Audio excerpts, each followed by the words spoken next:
Salut à tous, nous sommes le... Ah, j'ai toujours un problème avec les dates, moi. Nous sommes le 10 mars 2016, le jeudi 10 mars 2016, me semble-t-il. On va parler de l'autocréation. Alors, pour parler de l'autocréation, je vais déjà dire une chose. Je pense que ce que je vais dire, c'est su déjà par des scientifiques ou par des gens là-haut. Pas là-haut, là-haut. Par des gens qui nous dominent. Alors, pourquoi je te dis ça? Parce que le CERN. Parce que le CERN accélère des particules, fait collisionner des particules, et quand il y a une collision de particules, ça crée des effets. Et ces effets sont les algorithmes de base de la Trinité. Et ça, je vais expliquer. Ils disent, par exemple, on ne comprend rien à la physique quantique, on ne sait pas ce qu'est le moteur quantique. Enfin, moi, je pense pouvoir expliquer ça. Après, on verra. Hein. Moi, je te parle de prix, c'est pas des prix Nobel, évidemment. On est en pleine mythologie. Après 5000 ans de mythomanie, on est nous là dans la mythologie. Donc, tout ce qu'on peut dire, tu vois bien dans les livres d'histoire, la mythologie, tout ça n'existe pas. Donc, je te parle de l'autocréation. Dans le Coran, il est dit Allah, donc le tout est dans tout, et tout est dans le tout, et vient du néant. Le bouddhiste, lui, il fait Om. Il fait esprit, note, Om, avec son évanescence. La descente. Donc il y a une réflexion. On dit un son primaire, mais c'est un potentiel de son primaire. Om. Et le bouddhiste, il fait ça. Il fait Om. À la fin, ça se termine comme ça, par des notes magnétiques. C'est des diphonies de notes. Donc c'est des rencontres de notes, de particules. Mais c'est encore pas l'état de particules là-haut. Mais c'est des rencontres comme ça qui créent. Ce sont des mariages, des associations qui créent des algorithmes parfaits. Et je vais te l'expliquer ça. Donc silence, c'est le vide. C'est le silence. Il n'y a rien. C'est un point. C'est le silence. C'est l'esprit. Silence, je réfléchis, j'observe. Ça, c'est la logique même. Donc il y a le silence, il y a sa réflexion, et il y a l'observation. Et je vais te montrer comment tout ça se met en route. Hein. Donc silence. Dans la réflexion, on le sait, nous, en musique, la réflexion, c'est la réverbération. Dans la réverbération, il y a tous les effets. À partir d'une réverbe, tu fais 25 milliards d'effets. Et je dis encore, c'est même infini. Tu peux pas. La réflexion, c'est la base du traitement du son. Parce que dans la réflexion, dans la réverbération, tu fixes le son où tu veux, en haut, en bas, tu le mets en orbite, tu le doubles, tu le triples, tu le satures, tu fais tous les effets, tous les pitchs, toutes les boucles, et tu fais tout. Donc on sait en musique que la réflexion, c'est le tout. Donc à partir de la réflexion, il va se passer une chose. Donc on va dire que c'est un potentiel de note. Mais ce qu'on appelle l'évanescence de la note, la descente de la note, comme le CERN fait des particules. Et quand on entend une évanescence de note, c'est ça une évanescence de note. Tu la laisses tomber. Et tu l'écoutes. Tu essaies d'être concentré, de respirer, de faire du temps zéro. Tu fais comme un bouddhiste. Temps zéro, tu es dans l'esprit, tu te dégages de tout ton corps. Là, je te le fais à toute vitesse, donc je ne le fais pas réellement. Tu fais la note et tu l'écoutes. Et tu vas t'apercevoir de tout ce qui se passe. Et moi, je vais te dire ce qui se passe en méditation. Mais dès que tu fais une note, tu vas sentir que ta rétine fait ça. Ça crée l'observation. L'évanescence crée l'observation. Tout ce que je te dis est scientifique. Hein, et tu peux le vérifier chez toi. Donc, quand tu es bien concentré, quand tu es bien en méditation, tu fais ta note tout doucement.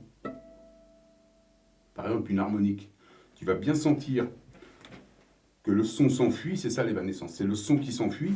Et ça, donc les notes retombent, hein, elles vont dans le vide. C'est un chaos. Et il y a des premières diphonies, des premiers mariages. Que le bouddhiste fait ça, lui. Ça, il joue l'évanescence. Om, oui, oui, oui, oui, oui, oui. Il fait ça. Et quand les premières diphonies se font, ben, qu'est-ce qui se passe?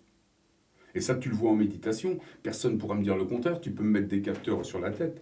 Il y a un champ magnétique qui se met en route dans l'évanescence de la note. Et tous les effets, la gravitation, l'espace, le temps, le plein potentiel arrive.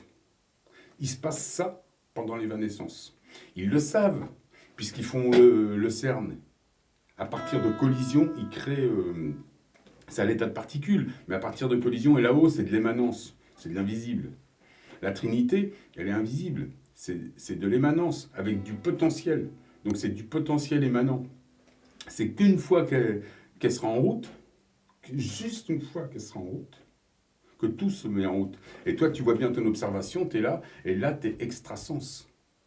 Et tu vois des potentiels qui arrivent, ce sont des mini-trinités, des petites bulles, comme des écrans, tu peux te projeter dedans. En fin de compte, tu réfléchis tes magnétes.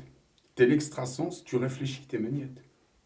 Tu peux te déplacer, et c'est comme ça que tu crées des terres et tout ça. Tu crées ça, tu crées.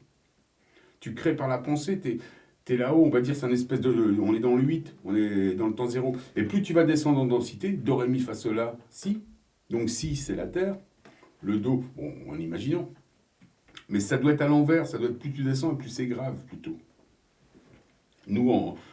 Enfin, si, c'est du très dur, quoi. C'est le début du physique. Nous, en 3D, on est en sol. Peut-être qu'en ce moment, on est en sol dièse, on monte.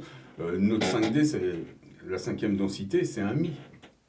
Quand on parle de densité, moi je parle de notes, ou de potentiel de notes, d'émanence. Le son primaire, pour moi, naît après la sortie de la Trinité, en descendant en densité. Quand tu es juste à ton observateur, là, que tu vois tout l'espace, le temps, tu vois les potentiels, que tu peux jeter tes pensées dedans, tu vas pouvoir vivre et revivre des scénarios, c'est-à-dire comme ici on vit un scénario déjà écrit, c'est parce que tu vas envoyer ton potentiel dans la densité, toi tu peux envoyer un fractal de toi dans l'objet que tu sculptes. Tu sculptes un personnage, par exemple, tu modèles un personnage, mais tu es extrasens.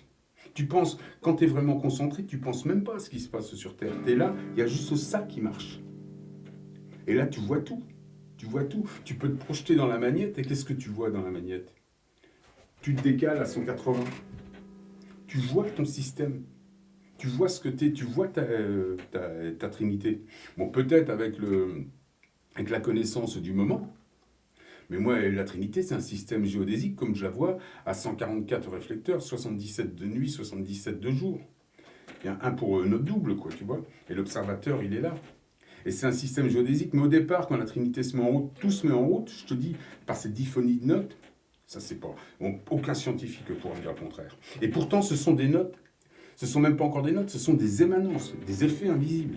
Alors je vais te dire encore autre chose là-dessus. Donc ça, c'est ça le moteur quantique. Ces effets parfaits qui sortent sous forme de Trinité, qui sortent de la Trinité, ce sont des bébés issus de mariage d'émanence. Ce sont des potentiels du tout. Il y a tous les algorithmes, tous les effets que tu retrouves dans la réflexion. Mais en plus avec une intelligence. Quand tu es là-haut, observateur, tu as la même intelligence que tu es là. Sauf que tu n'as pas d'algorithme. Et à ce sujet-là, les animaux ont la même intelligence que tu as là. La même perception. Je ne sais pas si on peut parler d'intelligence, mais tu es dans le même état. Quand tu frappes un animal, tu frappes une personne comme toi, qui te regarde comme toi. Ah oui, et si tu vois ton enfant harmonique en étant... Parce que là, quand tu es là-haut en Trinité, comme les bouddhistes, moi, c'est vrai que je survole pas l'Himalaya en lotus, je reste dans la périphérie, mais tu vois déjà au niveau de l'extrasens, quand tu vas, par exemple, il t'emmène, c'est pas moi qui choisis où je vais, il m'emmène vers mon enfant harmonique, tu sais, il se passe des choses. Tu apprends l'extrasens, tu comprends pourquoi tu as besoin, pourquoi il y a de la spiritualité, et tu comprends. Ça n'a rien à voir avec la spiritualité que te propose Bilderberg ou tout ce qu'on te propose là. C'est pas du tout ça la spiritualité là-haut. T'es autonome, t'es extrasens ici. Donc quand tu vois ton système géodésique, c'est un système géodésique. Moi aussitôt, les mots qui me viennent à la tête, GAER, géo, algorithmie, élémentale, réfléchi. Les autres mots qui me viennent, c'est Graal. Géo-réflexion animale à autonomie limitée. Et le projet de tout ça, c'est Gaïa, géo-algorithme intelligent autonome. Ça, c'est les mots qui me viennent. Je ne sais pas ce que ça veut dire. Tout ça, c'est là, là, et quand je parle de clavier de mon clavier, des 144 000 notes ou formes, je suis quand même dans mon explication à partir de visualisation. Je ne suis pas du tout dans la science. Mais par contre, pour la mise en route de la Trinité, l'explication pour l'astrophysique des évanescences de notes, la conglomération de tous nos déchets qui créent la Terre, en fait. Ça crée la Terre. Il y a des gens qui sortent de Terre. C'est de la basse vibration. C'est une station d'épuration, la Terre. Une station de recyclage. Donc c'est des gens qui sortent de la Terre, peut-être. Adam, on dit c'est un hybride, mais il y a sûr. Tu vois, dans la Genèse, il te parle de ça aussi. Bon, la Genèse, il parle beaucoup de Dieu, c'est pour ça que c'est pas très intéressant, mais il y a quand même des bons passages dans la Genèse. On t'explique quand même. C'est la Terre, c'est un disque dur. Quand tu es Gaïa, toi, quand tu es Gaïa, tu prends les particules par le premier chakra et tu les matérialises par la bouche et la vue, par le larynx. Comme là-haut, quelque part, ta Trinité, elle a des yeux, on pourrait dire, elle a des yeux, une bouche, mais je ne les vois pas, et un esprit, mais on ne les voit pas, c'est pas comme ça. Mais il s'échappe pourtant des petites bulles, des petits écrans qui flottent devant toi, et quand tu es observateur, et là tu projettes des pensées là-dedans. Et tu peux très bien, par exemple, sur un algorithme, donc ce sont des algorithmes parfaits, il y a tous les effets. Comme en musique, tu as tous les effets. Regarde un effet, par exemple, on dit la musique, mais la musique, quand tu fais ça, quand tu fais ça, tout bêtement, il y a 3 temps, il y a 3 points. Il y a le premier point où tu joues dans l'émanence, partout ici, partout. C'est de l'émanence. Ça, ils disent la matière noire, mais c'est de l'émanence. C'est des algorithmes. C'est-à-dire que regarde, par exemple, moi je vais jouer comme ça. Là, je joue, tu vois, la course entre ici et l'impact. Elle est calculée à la note au moment de l'impact. Si je fais un mouvement circulaire,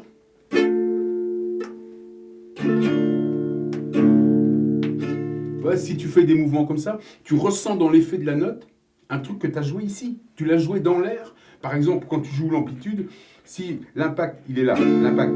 Si je joue à partir d'ici, l'impact, il va être calculé à partir d'ici. Toi, à la zone d'impact. Et l'effet qui va ressortir de ça va être cet effet qui est là, qui est fait dans l'invisible. Donc, sauf que là, on a une émanence, et la deuxième émanence, c'est le monde physique. C'est la dualité, donc c'est une émanence fixée. Mais c'est nous qui créons ça. Et la machine là-haut, ça marche comme ça. Donc ça veut dire que 2 émanences là-haut, puisque là je te le fais, je joue l'invisible et il est retraduit dans les faits. Si j'ai un mouvement comme ça, circulaire sur ma guitare, il faut être en jeu réel, tu vas le sentir dans la note. Pourtant, tu n'as que l'impact. Mais lui, il calcule ça. Explique-moi ça. On joue l'invisible. En musique, les musiciens savent qu'on joue l'invisible. Par exemple aussi, ils disent en physique quantique qu'on ne peut pas déterminer une onde. Évidemment, une onde, tu pourras la déterminer que dans le futur, qu'une fois que tu auras fait la deuxième, c'est-à-dire que tu auras coupé la fin de la première évanescence. Et d'ailleurs, si tu en fais une troisième note, c'est encore elle qui va déterminer la première.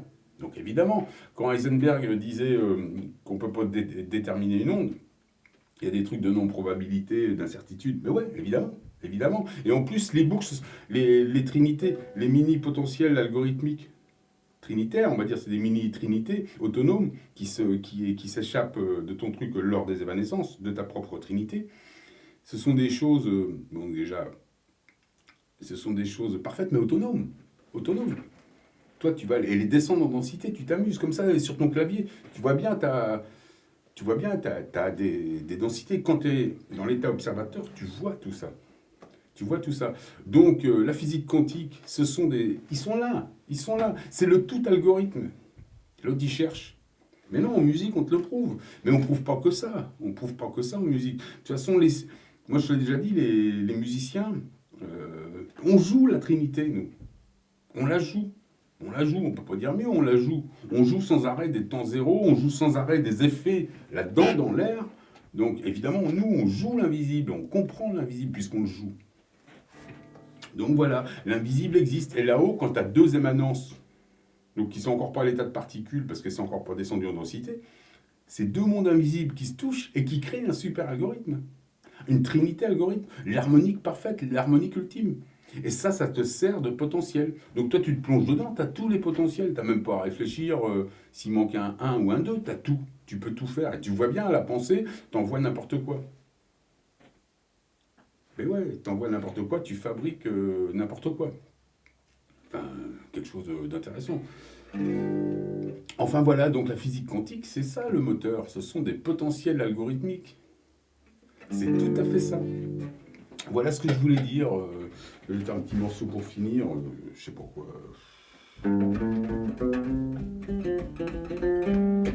Well, that's alright, Mom. Well, that's alright for you.